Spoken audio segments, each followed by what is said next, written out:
திருவள்ளூர் மாவட்ட பழவேற்காடு அருகே இறந்தவர்களின் உடலை சுடுகாட்டிற்கு கொண்டு செல்ல சாலை வசதி இல்லாமல் ஏரியை கடந்து செல்லும் அவலம் அரங்கேறியிருக்கிறது. கோட்டைக்குப்பம் கிராமத்தில் 100க்கும் மேற்பட்ட மீனவ கிராம மக்கள் வசித்து வருகின்றனர். இந்த கிராமத்தில் யாரேனும் இறந்துவிட்டால் அவரது உடலை அடக்கம் செய்ய கிராம மக்கள் பழவேற்காடு ஏரியை கடந்து செல்லும் நிலை இருப்பதாக கூறப்படுகிறது. இந்நிலையில் அதே பகுதியை சேர்ந்த இளையராஜா என்பவர் உயிரிழந்த நிலையில் அவரது சடலத்தை சுடுகாடு கொண்டு செல்ல சாலை வசதி இல்லாமல் கிராம மக்கள் சடலத்தை படகில் கொண்டு சென்று ஏரியை கடந்து இறுதி சடங்கு செய்தனர். இந்நிலையில் பலமுறை சாலை வசதி வேண்டி புகார் அளித்தும் அதிகாரிகள் அலட்சியமாக இருப்பதாக கிராம மக்கள் குற்றம் சாட்டினர். தொடர்ந்து இறந்தவர்களை சுடுகாட்டிற்கு கொண்டு செல்ல அரசு தரைப்பாலம் அமைத்து தர வேண்டும் என கோரிக்கை விடுத்தனர்.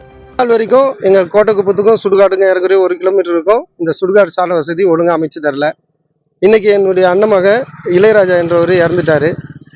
ஆனால் அவருடைய உடலை அடக்கம் பண்ண நாங்கள் போட்டில் எடுத்துகிட்டு வந்து அடக்கம் பண்ணுற சூழ்நிலையில் கவர்மெண்ட்டில் கூட பார்த்தீங்கன்னா பல முறை நாங்கள் மனு கொடுத்துட்டோம்.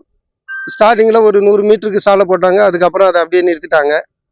ஆனால் அந்த சாலையில் பார்த்தீங்கன்னா சேரும் சகதியுமா நிறைய கழியுமா நடக்க கூட எங்களுக்கு அருவருப்பான ஒரு சாலையாக தான் இருக்குது இது வரைக்கும்.